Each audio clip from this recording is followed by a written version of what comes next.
Hello and welcome to the Decibel Boost Podcast, the official music podcast of the website Surreal Resolution. I'm your host, Robert, and at the risk of repeating myself, I am so glad I'm not Channel Awesome right now. And with me, I have... WrestleMania left me feeling very confused, but I enjoyed it at least. And... I'm Market. Whatever you do, don't get a piano by somebody named Teddy Perkins. Why? What's wrong with that? He seems like a perfectly reputable fellow. And definitely not like some weird prosthetic, makeup paint job. The one episode where they get no commercials.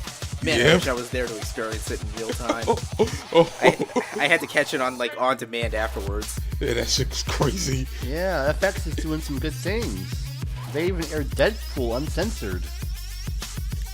Boy, they can do that now?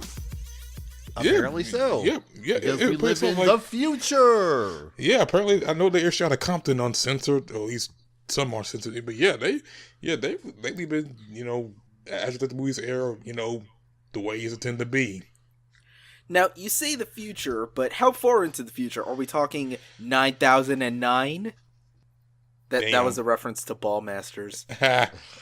Which, for the record, is extremely my shit, and you should all watch it. And I'm saying this as someone who never liked Super Jail.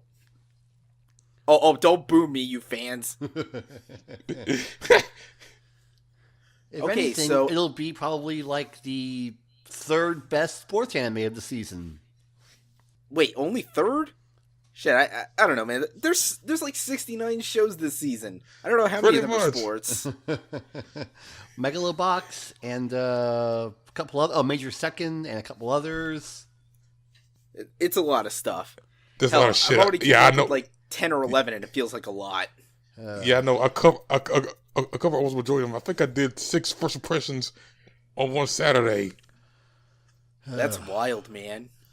So guess who has to sample everything for a show this weekend? Let me guess. Does his name start with Alex and end with space? Yes. Pray for my sanity.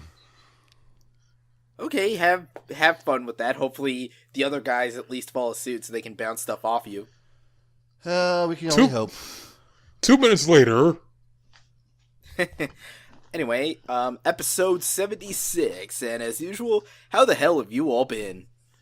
Well, I've been doing alright, getting back into the groove of work as usual, which has been a very busy weekend. Hotel people are disgusting. They're filthy animals. Yep, sounds about right. I've forgotten how much I dislike people, but anyway. To reward myself for having to work the weekend, I decided to enjoy a very good wrestling show. And also WrestleMania. Hey, boy. Which, as I said earlier, was enjoyable yet confusing for reasons that I won't go into here, since it's not very worthwhile to talk about here. Different forum. I mean, unless Billy Corgan is involved somehow. Yeah. Unfortunately, no Billy Corgan, no one from Every Time I Die performing at Joey Janela's Spring Break. None of that this year. It was just, okay. And, yeah. I think I'm about ready to step away from this fandom, as it will, because it's about 10 times more toxic than, say, the Toonami fandom. No, just let the fire burn. Yeah. Don't try to put it out. I'm trying to stay away from all that toxicness because I'm trying to avoid seeing it and avoid being part of it because it's just not healthy for me at all. So I'm taking myself out of the equation so that all these toxic people can just, duke it out Mad Max style eventually. I don't know. Y'all need help. Y'all need to chill out. Goddamn. And maybe smoke some weed. Yeah, I think that helps. But I've actually been doing a bit of a writing exercise, going through all these past shows, and it's helped me get back into the groove of writing in a more, I guess you could say, analytical sense of recapping and reviewing, plot details, which is important for stuff that may come very, very soon on our little website, which Rob, I think we're the only two left in charge now. Pretty much. We're the de facto heads. Yeah. That means Mark serves under us. Wait, huh? Speaking of which, how have things been going with you, Mark? Okay. Unless you have something other to say, Alex. I don't know. Oh, wow. I was about to say, I'm the new number 2 around here. Anyway, proceed, Mark.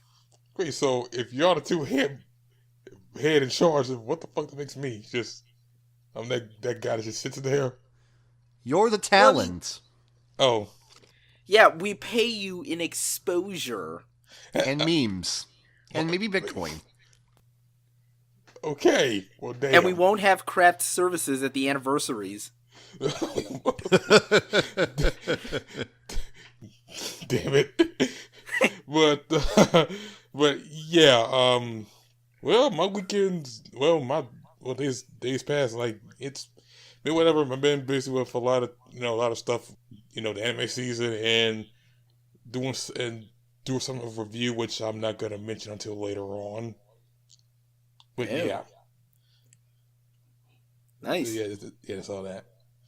Anyway, as for me, of course, this past week, or weekend rather, finally catching up with Atlanta, finally. I've been absent for the live viewings, but I finally just binged, like, the past 6 episodes, and yes, the Teddy Perkins thing is as creepy as you've heard. God damn. You should have Get Out. You should have known. You got a movie called Get Out.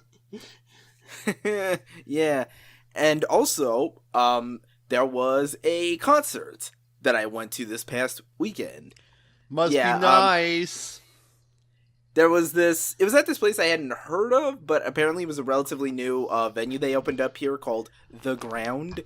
Apparently it's actually, like, in the same vicinity as, like, I guess some nightclub that, I guess before the nightclub hours, functions as a music venue. But yeah, went to that place, first time there, and it was, of course, a very, very heavy night of, death metal and deathcore, rather, as the two big headliners were, of course, Dying Fetus and Thy Art Is Murder, a band which I've never really kept up with, and I'm pretty sure I always get them confused with either Fit for a King or Fit for an Autopsy, but that's neither here nor there. So, yeah, in the venue, actually standing up right there, like, right in front of the stage, at, like, that little gate barrier thing. And as far as the rest of the lineup, there was some band I never heard of called Sanction, which seemed like, one of those metalcore, deathcore type of things, which, okay, they got, decent stage presence. They know how to get a crowd going. Then the band after that was another deathcore act called Enterprise Earth, which I had never heard of, and all I know is their frontman kind of looks like a deathcore Jake Paul. Ew. Oh, damn. And then, of course, there was the happy middle of the set with Rivers of Nile! Woo! Must have been awesome. Yes, it was. Second time seeing them and seeing those, new songs performed live was nothing short of magnificent, although, well, you gotta cup the mic. Oh, come on, man. In fact, okay, so the guitarist also does, like, some of the backing vocals. It was the main vocalist, cupping the mic, just for the record. In fact, pretty much with the exception of Dying Fetus, every band's vocalist that night was chugging the mic, was, cupping the mic, and that's literally, Dying Fetus is the only exception, literally because their bassist and their guitarist both do vocals, so, it is what it is. Mm-hmm. It's like, don't make Alex bust out the t-shirt. I will get Glenn Fricker on speed dial one way or another. Yeah, that sounds about right. But yeah, that was basically about it, and that was a fun weekend, and sadly I did not get out to the movies, even though I wanted to see that John Krasinski movie that everyone keeps talking about. What's it called? The Office feature film? I think it's called The Loud House? No, that's something else. Yeah. Jokes. We have them. But anyway, that's about it for the formalities. So now, as always, let's move on to the new song discussion. Of course, as always, there'll be a playlist linked down in the description so you can follow along with us and, hear these songs if you're curious. And just a quick heads up, this is what we like to call a Mark Week. Sadly, yeah, it's like, the metal offerings were a little slim, so... Yeah. That's fine. Yes. I need a break anyway. Do all the talking, or at least some of the talking. But yeah. But first, the first song we have here, of course, is from one of the greatest MCs who ever lived. Just one of the true geniuses of our time. It's, hang on. Oh boy, it's Gal Chuchesta here. The internet's greatest rapman. Yeah, Gal Chuchesta. He put out a new song. It's called Coinstar. And it's a song, like, about Coinstar and, exchanging all your coins for money. He'll change it up and take you to eat at the McDonald's dollar menu. Against a trap beat that has, like, a bunch of Mario coin sound effects. Yep, he's got those good reps. He's not afraid to flex all those nickels and dimes he's got to everyone around him. Even if, nobody wants to see nickels and dimes because, but hey, it's Couch just a flexing. I can get behind it. Oh yeah. This definitely count at his prime. And of course, I did like where he sampled like those Mario sound coin effects. I dig that shit a lot. Yeah, props to my memory's blanking on who actually produced this. I think it was some guy named Evo something. Evo, I can't say his name, but I'm looking at it and it's Evo Auxilium? Yep, that sounds about right. Enough. It sounds like a Final Fantasy villain.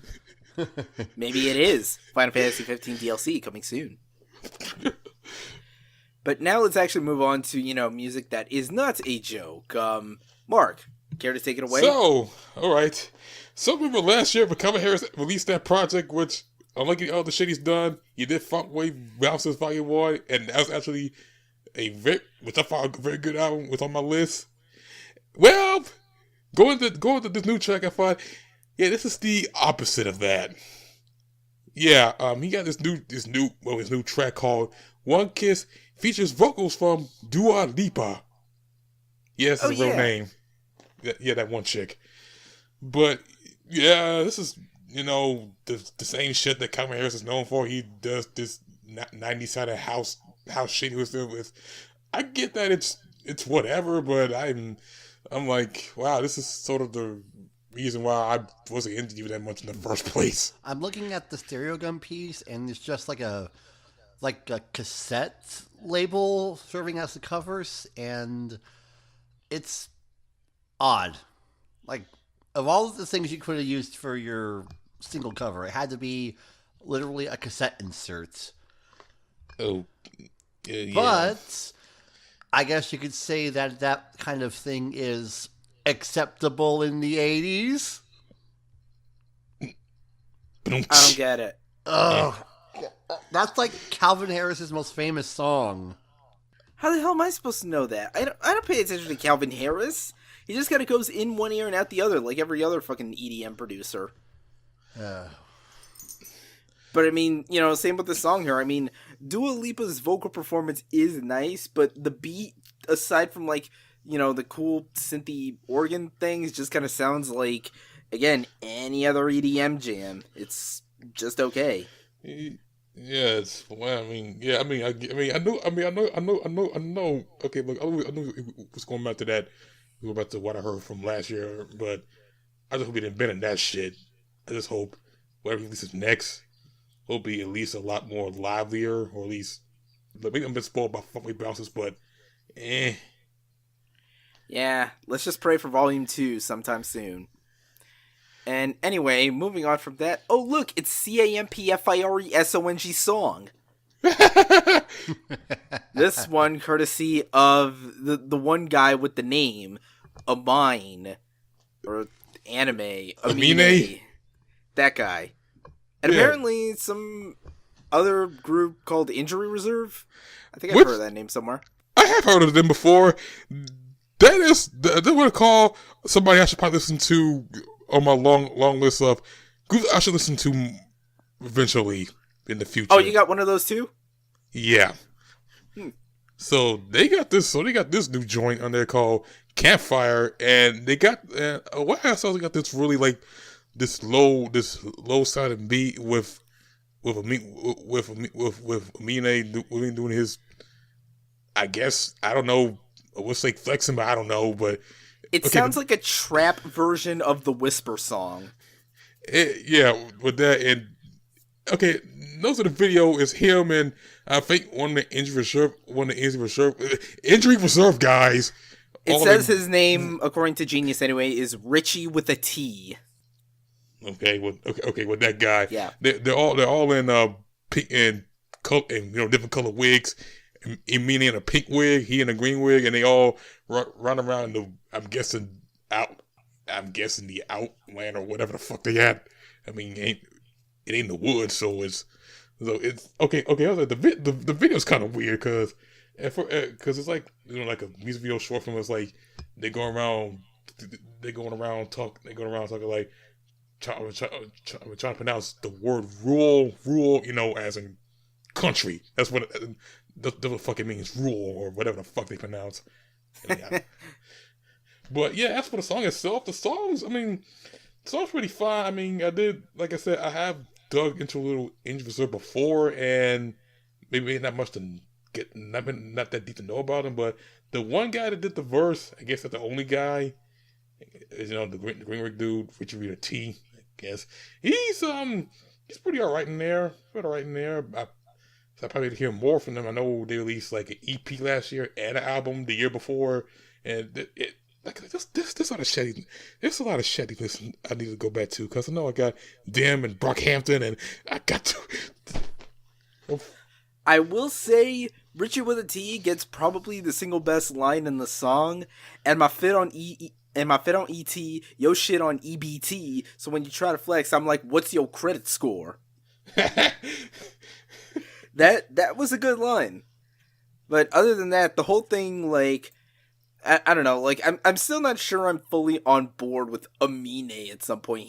I haven't heard anything from him that wowed me all that much, but whatever, we'll see. Maybe he's got something cooking up that'll maybe impress me. But moving on from that to the past week's entry in the Adult Swim Singles program, track number 51, but sadly not the 51st week of the program. We still got a few months to go until then. It's still confusing because I keep forgetting. Oh, I forgot they released 2 tracks sometimes, but it's like I think one week where it was 3. But yeah, remember, it's 52 weeks of music, not 52 tracks. So anyway, This one here we got from electronic producer Washed Out, who I believe has been on the program before and dropped, that Mr. Mellow project last year.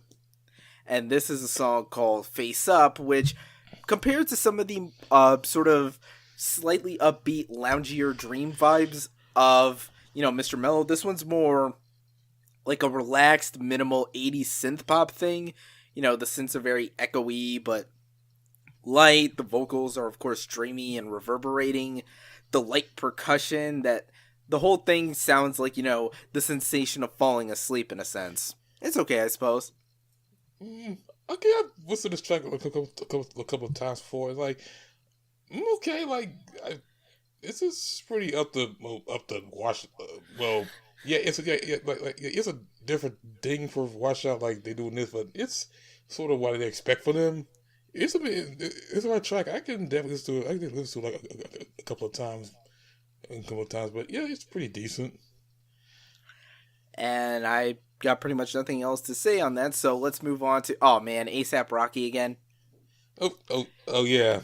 Again, so he released another track for his to be announced album Testing. And it features album mixtape, who knows? Yeah, and it features Moby. That Moby? You mean the one that could get stung by Obi? yeah, that. And you mentioned called A$AP Forever. And listen to this track, I gotta say, I like this better than the last one he did. I mean, it is got more cloud rap sound that they often does it in and it's some joints he do. I mean, you just talk about rep New York and ASAP, all that shit, and I will say, like during like the middle of the song, it turns into a Moby song because once it gets toward like the 2 or 3, like the 3-minute mark, it sounds like something you hear from Moby or any other new wave type of artist. Like sound like this sounds kind of weird. Although Weird and A$AP Rocky does sort of connect before, at least from what I listen to, but it's funny. Also speaking of weird, the video's weird too because they kept on doing this camera thing where it goes, doing this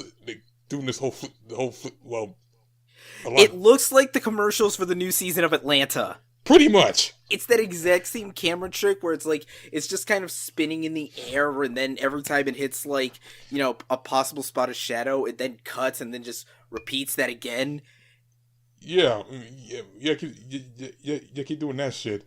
Also, doing that shit, and then like when he's supposed to weed, he's falling from something, and then it ends with a crash. It ends with a crash course test, and boom, testing. But yeah, I mean, I wouldn't. It's an alright track. I mean, at least to me, I wouldn't. I just say I wouldn't. It's like, I'll probably go like back to it like once or twice, maybe once. I don't know. Maybe when the album comes out, whenever it comes out, I don't know.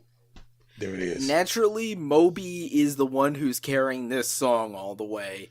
It is a cool beat, especially when you have that floaty haziness combined with the big, like, stomping boom clap sort of thing. But I don't know, man. A$AP as an MC, he just kind of seems like he's there. And, like, the only line that really gets my attention, and that's because he basically decided to oprima numero dos. The bigger they are, the harder they fall, like dominoes, Geronimos. When it's my time to go, adios, llámonos, flaco no dominicano, but eat the tostones with plátanos. Which, I gotta say, this is coming from a guy, obviously, rubbing a Hispanic household. That seems kind of redundant, isn't it? Because, for the record, plátanos are, of course, like those little, plantain banana things. And then the tostones is when you fry them twice. So, like, you fry the banana, then you squish it, and then you fry it again, and it's nice and crispy and actually kind of delicious. And, we eat plátano, a lot of Hispanic culture, but Dominicans especially, they eat, the regular plátanos, but usually those are, I think, soaked or marinated in something. I'm not entirely sure, but it just seems kind of redundant to have tostones and plátanos in the same plate, don't it, man? Wow, I have no idea where that came from. Holy shit. I don't know either. I don't know. Hey, I may be gringo as fuck, but there is still some Cuban in here. So now, anyway, let's move on from that to, a song that isn't hip-hop, technically. Yes, the one, I guess, metal song here on the list. The new one from The Body with, and let's be honest, they knew what they were doing this title. A song from The Body, Can Carry No Weight. Yeah, the second from their upcoming May 11th release, I have fought against it, but I can't any longer. And compared to the last one, which had a really melodramatic kind of, moody doom metal vibe to it, this one is less metal. I mean, sure, there's this persistent, droning, distorted bass sound, but for the most part, you're getting a lot of these shimmery, hazy synths that are very elongated and pronounced across the entire song. You get the minor pop-ups of the vocal howls, but but much like the last song, a majority of the vocal here is female, actually.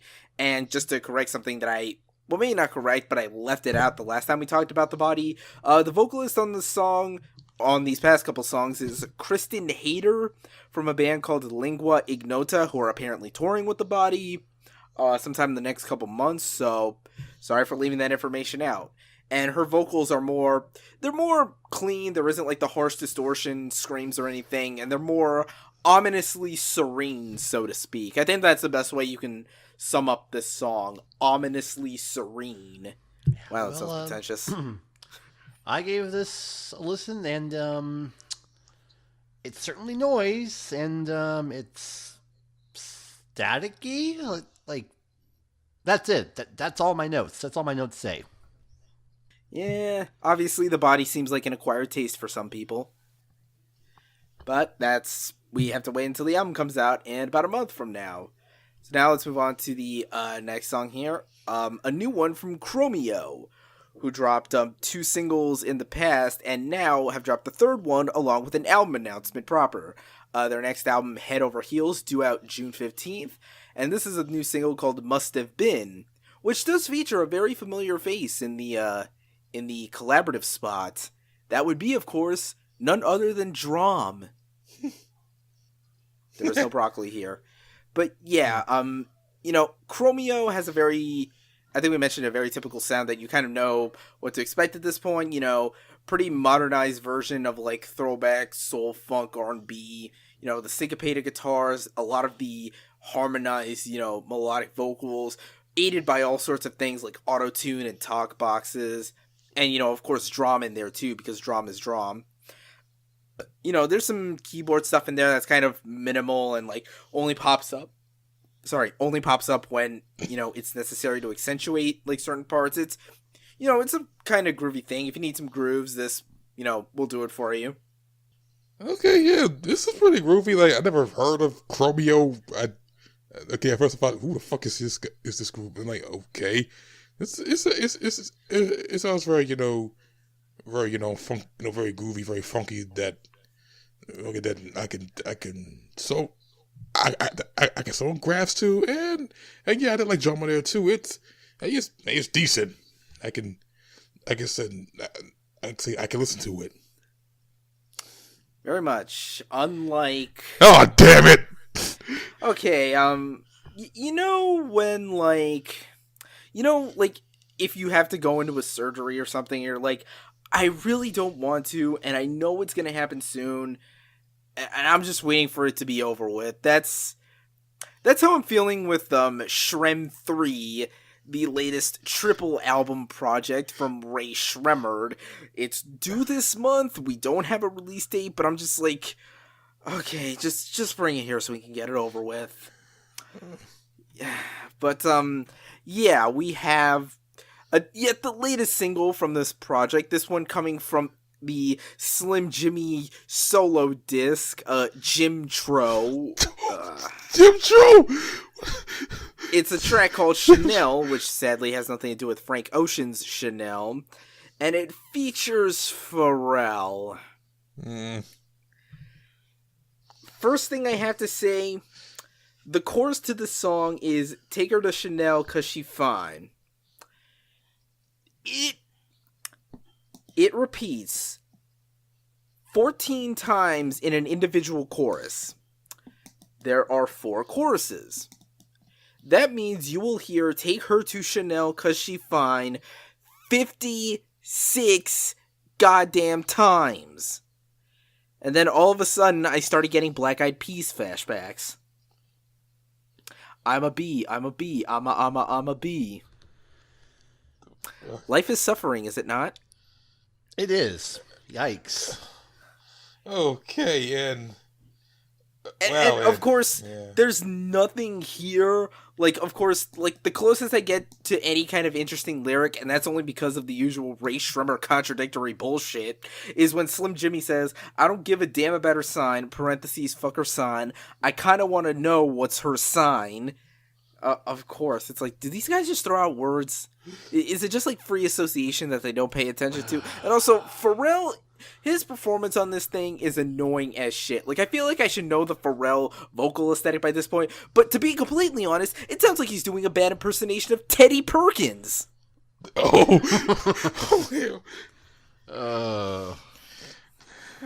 Jeez. Okay.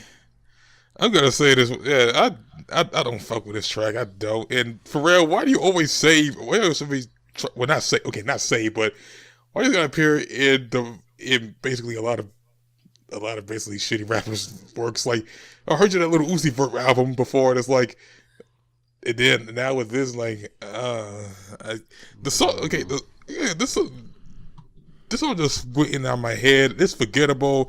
As always, because like, I didn't give a damn what the fuck they said on there.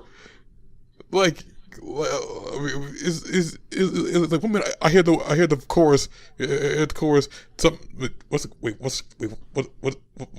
what the I'm not chorus again? repeating it again. Okay, that shit. And then it went out of my head.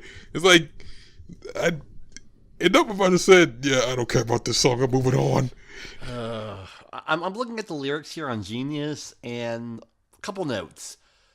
These are some weak-ass bars. Some of these bars don't even rhyme. They just repeat the last word, and good God, is this supposed to be a rebuttal or inspired by the quote-unquote song from Migos, Versace?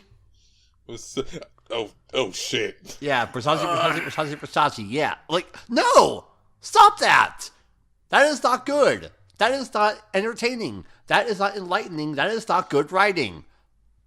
Be better. Goddamn. It's like, have some standards. Goddamn. Whatever. We ripped that Band-Aid off. Unfortunately, there's about 27 more, because apparently this is like a 27-track project or something. Or is it 32? Whatever. With no confirmed release date yet. Other than this month, it's got to rip them all off at once. Damn. But now we've finished that gauntlet of new songs, so now join us after the break when we will, of course, discuss the news topics. So, stay tuned.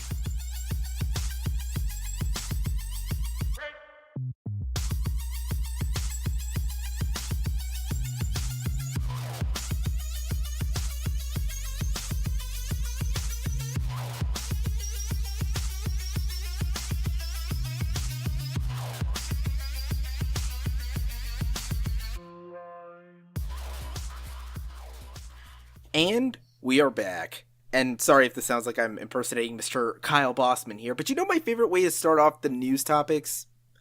With an album announcement. Yes, and it's a pretty big one. So, of course, the master of aesthetic, Oneohtrix Point Never. We now have confirmation of his latest project, a new full-length album called Age of, coming out June 1st. Age of what? Well, many ages. If that phrase sounds familiar, you might recognize it from the promotion for his, Red Bull Music Festival performance thing. I forget what the specific name of that was. Oh yeah, it was called Myriad. That Myriad, live performance project. And, we actually do have some details here. We actually have the album art, which uses the same text for Age of, including that, circle frame thing, so that way you can, put images in there. There's that sort of weird, sort of almost like Play-Doh gray background, and whatever that picture is, it looks like the cover of a novel from the 70s, but underneath these three, like, 60s or 70s styled women, there's a MacBook. Aesthetic. And then, of course, you look at the track list, which is, Age of, tracks like Age of, Babylon, Manifold, and oh hey, Myriad Industries is here. And of course, who could forget that ending track, Last Known Image of a Song. Have we mentioned this is Oneohtrix Point Never? Okay. Okay. Well, you know that I'm looking forward to this album when it comes out. Yes, we are sure Mark will salivate all over it. And also, what's worth noting, apparently the actual Myriad project teaser apparently has snippets of new music from, the opening title track. So, who knows, maybe we'll get a proper single soon enough. I mean, I hope so. It would make sense to do it before, the music installation thing. Yeah. But that's just our wishes.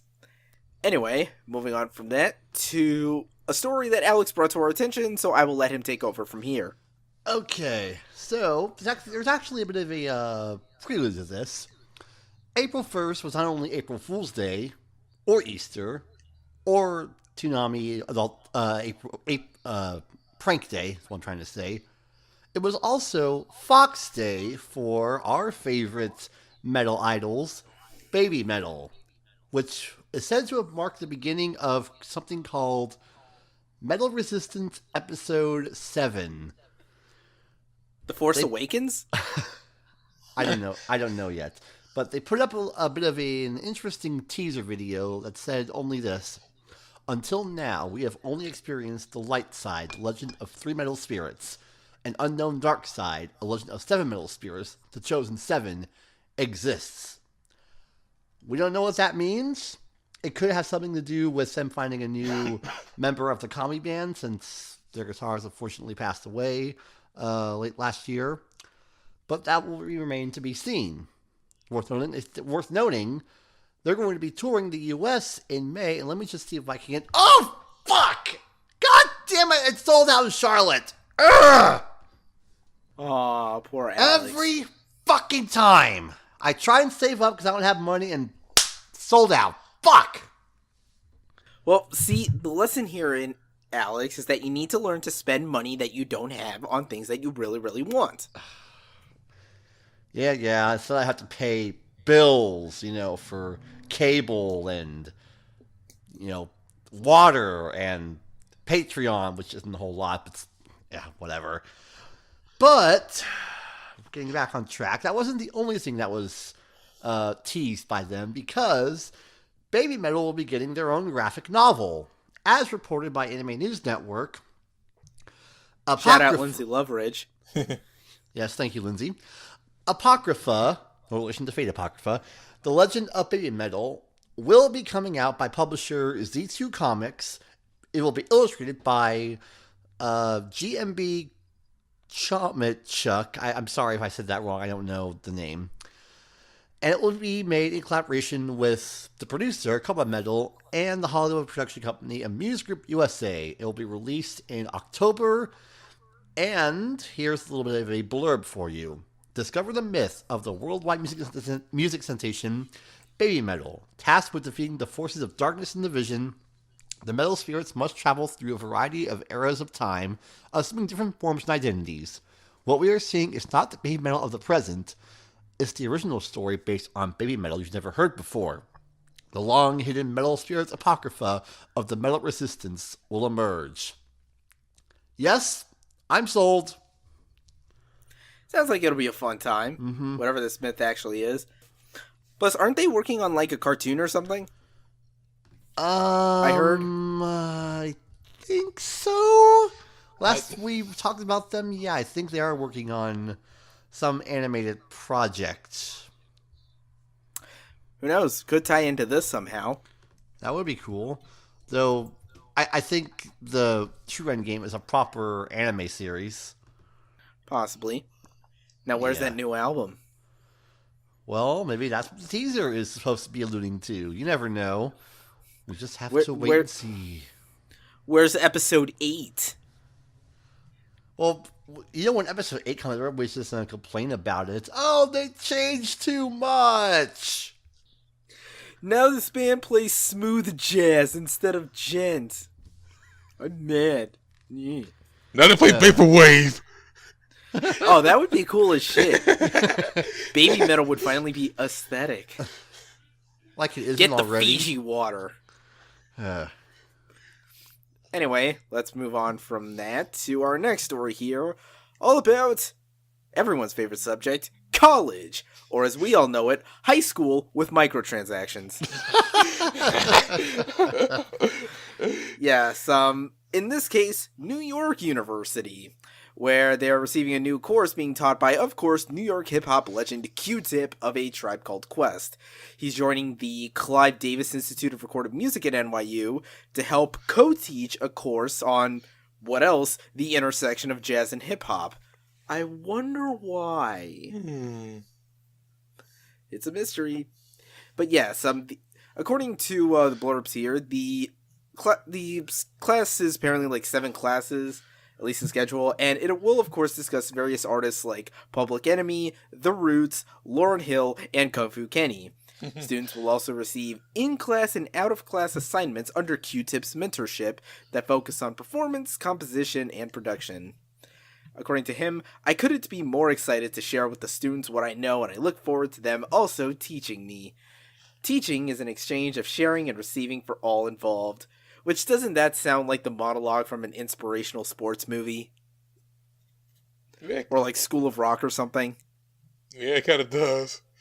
But yeah, we'll say this. This is like, if I was in college, I'd be like, I'd join this in a heartbeat. Wouldn't we all? Imagine how cool it would be to go to college and have a class being taught by fucking Q-Tip. No other class could say that. I mean, the best you could get if you went to some dorky college like Berkeley, and then you have like Mike Mangini teaching all your classes.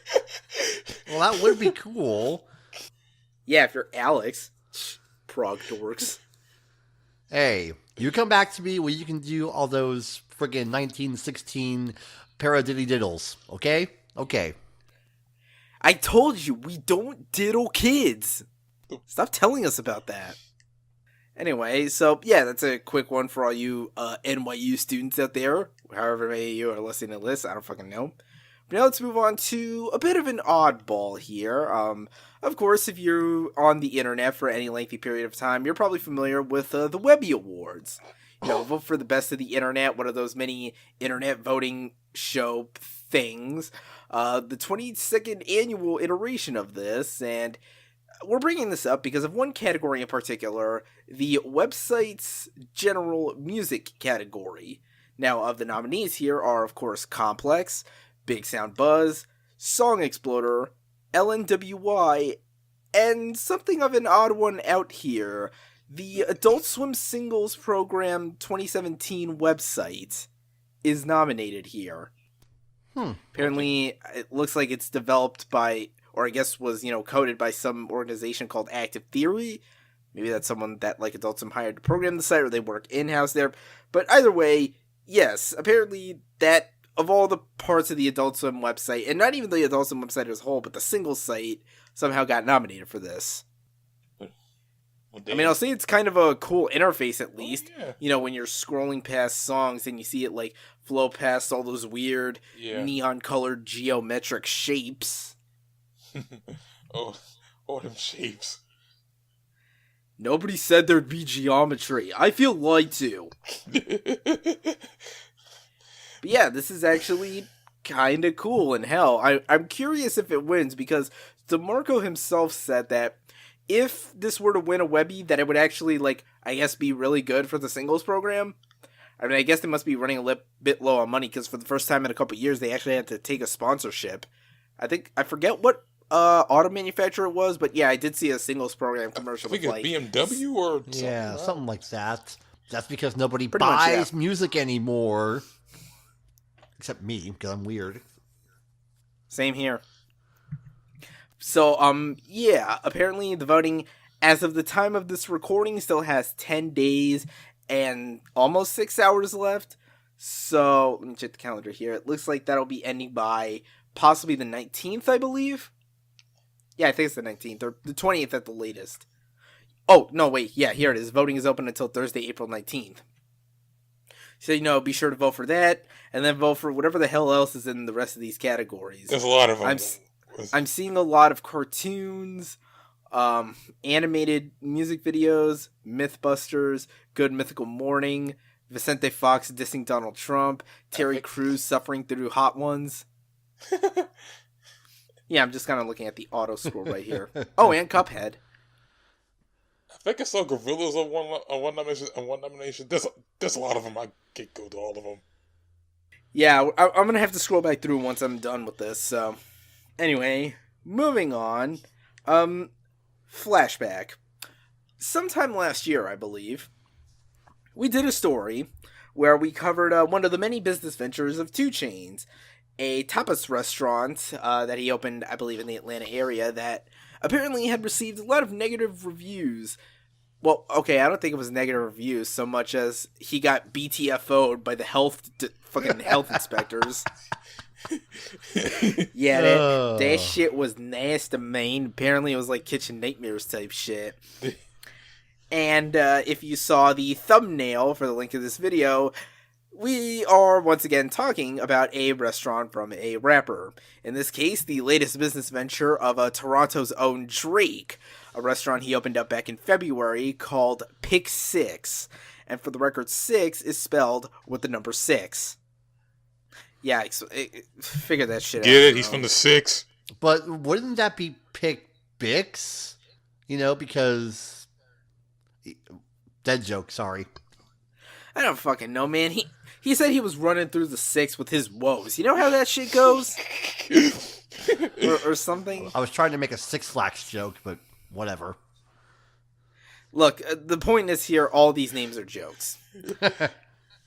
So anyway, this thing has been operating in February, and apparently the mission statement, as described by restaurateur Antonio Park, who is one of the partners in the business, he was seeking to blend a, quote, nightclub/lounge vibe with a families and couples friendly restaurant and sports bar. You know, two opposites that definitely totally go well together. Okay. Right. So now, according to the website Eater, apparently a good deal of local food critics were very unimpressed with Pick Six's, quote, loud, flamboyant, and expensive atmosphere.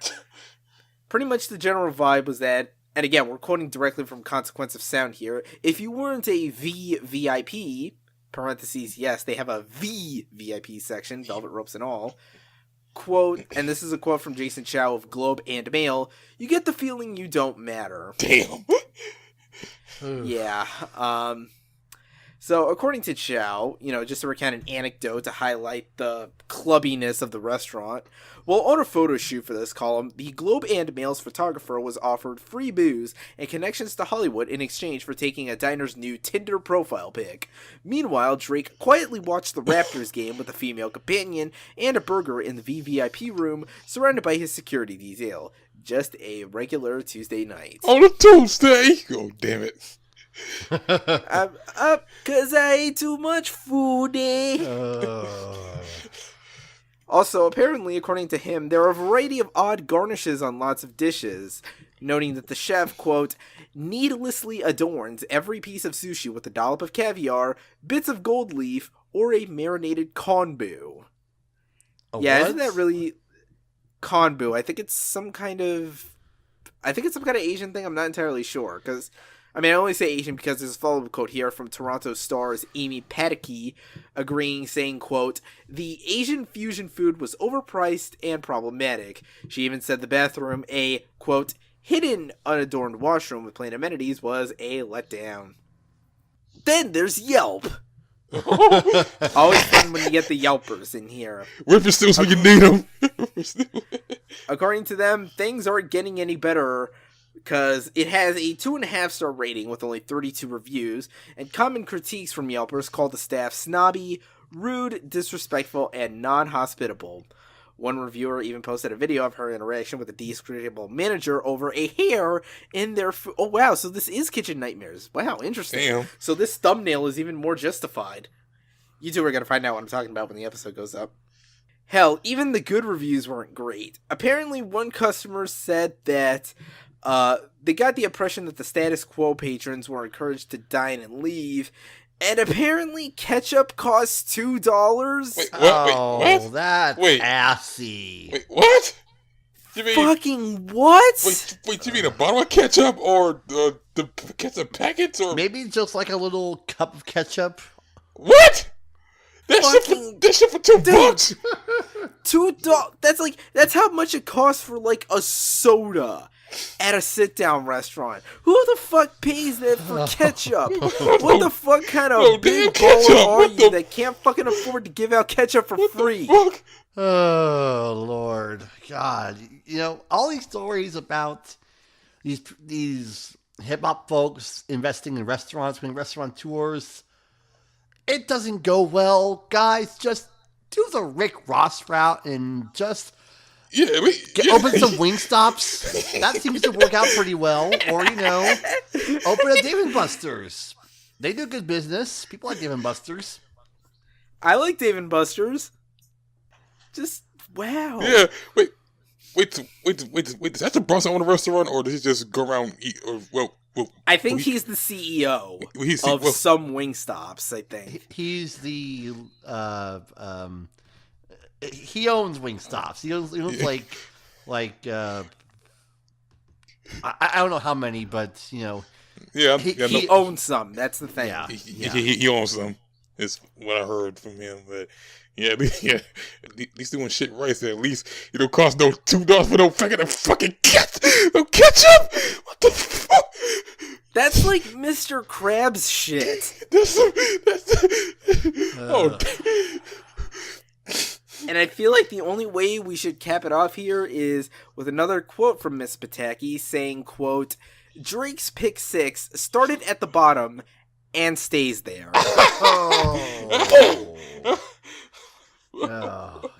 Canada, we let a lot of things slide up there with you.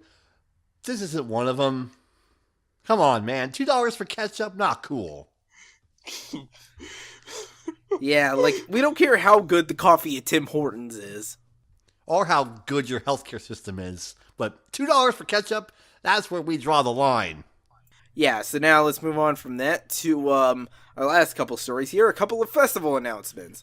This first one was breaking, like, right today. The latest iteration of the Monster Energy-sponsored Aftershock Music Festival, taking place October 13th and 14th at Discovery Park in Sacramento, California. And as has been hyped and anticipated for the better part of a week now, you won't be surprised to learn that the big headliner, the first billed name on the list, System of a Down. Their first US show in, like, 3 years, since 2015. And much like everyone else, I was hoping for an album announcement, but hey, this is cool too. Also worth noting, briefly tangential, apparently they have a handful of other West Coast tour dates set up, which has them playing with the likes of Pallbearer, Skeleton Witch, and At the Drive-In. So, cool. Look forward to that if you live in the range of In and Out. Bastards. I miss you. But now let's go on to the rest of this lineup here. So, following System of a Down, there is Deftones, Alice in Chains, Incubus, Godsmack, Shinedown, Investigate 311, Slash featuring Miles Kennedy and the Conspirators, At the Drive-In, Seether, Jonathan Davis, Bullet for My Valentine, Keep going. Under Oath, Keep going. Black Veil Brides. Keep going. It just gets better. Hell no. Asking Alexandria to drop off this tour bill. Seven Dust. Okay. Everlast. Gwar. Muir. Oh, no. You mean the cover band called Emure. I don't fucking care. Fight me. Stick to Your Guns. Dance, Gavin, Dance. Monster Magnet. Red Sun Rising. Bad Wolves. Oh, hey, I completely forgot about this during the last festival announcement we talked about last week, but the Fever 333. I think I know that band, actually. Like, you know how sometimes you see on YouTube or, like, Twitter that one really viral, appealing drummer, Eric Improta? The guy that always does, like, the weird fucking acrobatic shit on his drum set. Apparently that's his band. Oh, Can't believe I forgot about that. There's Dorothy, Wage War, Plague Vendor, Hyro the Hero, Amigo the Devil, All Them Witches, Sloth Rust, The Dose, Visa, The Jacks, and more TBA. Sounds like a pretty mostly solid lineup with a stretch of about 4 or 5 or 7 bands that maybe not so much. It's like you have sourdough bread and between it just blah. It's one big shit sandwich and we all gotta take a bite. Yeah. Only the shit is terrible metalcore and post-grunge. Yes it is. So now let's move on to the last topic this week, the other festival lineup. Of course, the latest iteration of San Francisco's Outside Lands Festival, taking place August 10th through the 12th in Golden Gate Park. And of course, our top billed headliners are The Weeknd, Florence and the Machine, and Janet Jackson. It's just get nasty. Yep. And then, of course, through the rest of the lineup, there's Future. Okay. We got Beck, Odessa, Bon Iver, DJ Snake, Portugal, The Man, Nerd, Churches, James Blake, Jamie XX, Huey Lewis and they're still a thing? Okay. Apparently so. Still around. I guess. Illenium, which I guess is not to be confused with Willennium. You stole my joke. Damn it. You snooze, you lose, bitch. Mac DeMarco, Tycho, Father John Misty.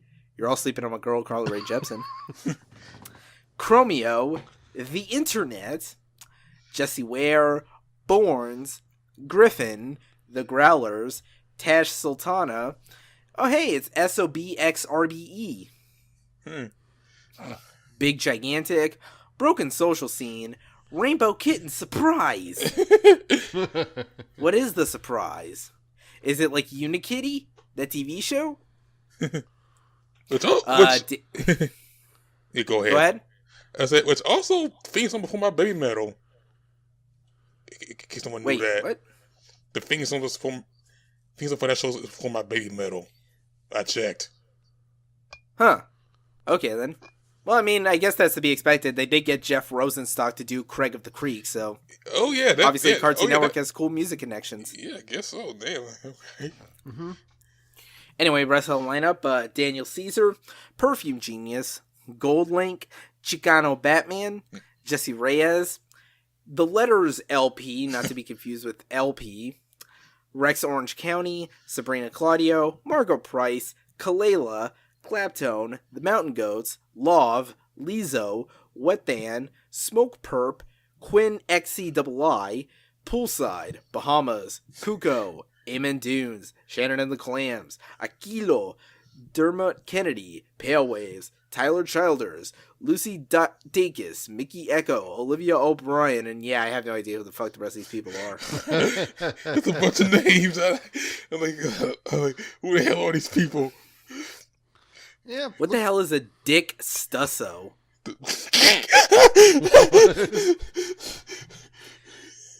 But yeah, that's that, I suppose. Mm-hmm. I have no strong opinions about this one way or the other. We just need the clicks. It's solid. It's a solid enough festival. It'll do pretty well for the San Francisco crowd scene, but just be wary of the weed smell. Oh, don't worry, I very much will. Anyway, last bit of business to talk here is, of course, the new album releases for April 13th, 2018. Starting at the top, we have the newest one from Breaking Benjamin with Ember. I assume that Ember is going to burn out immediately, I hope. The newest album from metal act Necro Goblicon with Welcome to Bonkers.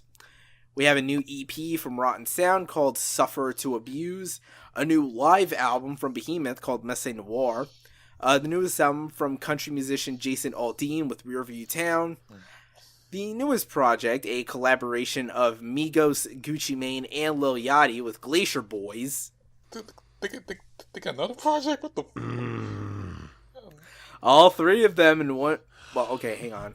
1, 2, 3 for Migos, then Gucci, then... All 5 of them in one place.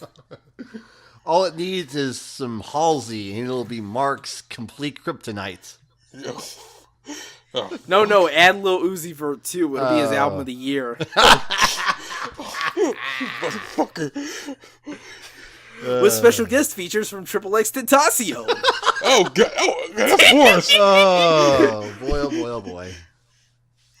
And then, of course, last but not least, in the words of Eric Andre, Tinashe, where you at? With her newest album, Joyride. And that about covers all that, so now is where we clean house and get the hell out of here. So, Alex, where can they find you on the internet? Before I tell everybody where they can find me on the internet, I would like to tell you all the top mainstream rock songs in the Billboard chart for the week of April 7th. 4 through 1, Godsmack, Five Finger Death Punch, Breaking Benjamin, 3 Days Grace. I am so disappointed with you fucking people. Dear boy. Anyway, as always, I'm at the same place you can find me, at Aura of Azure, literally anywhere where you can see me talk about whatever comes to mind, whether it's enjoying all the cell phones of the president's administration, or completely facepalming over Killer Mike shoving his foot in his mouth. Dude, chill, please. I'm probably still gonna get the next RTJ album anyway.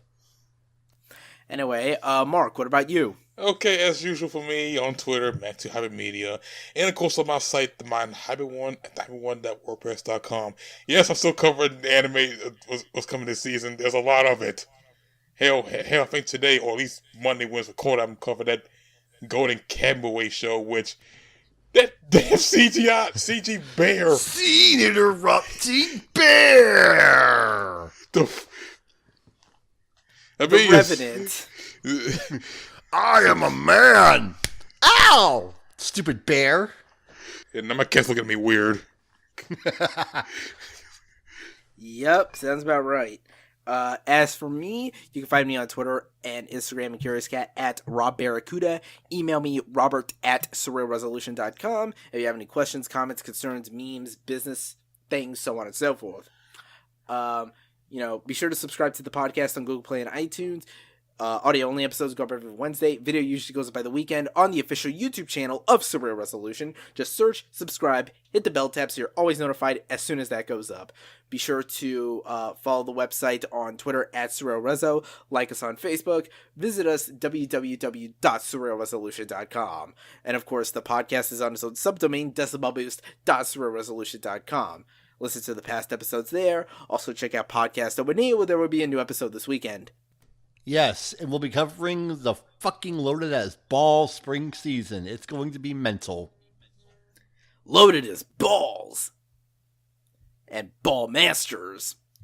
Anyway, where was I? Be sure to keep up with our written content. Hopefully I'll have a new album review up this week of the newest Wrong record, which I can't believe I actually left out of the album releases. It comes out this Friday too. Wrongs Feels Great.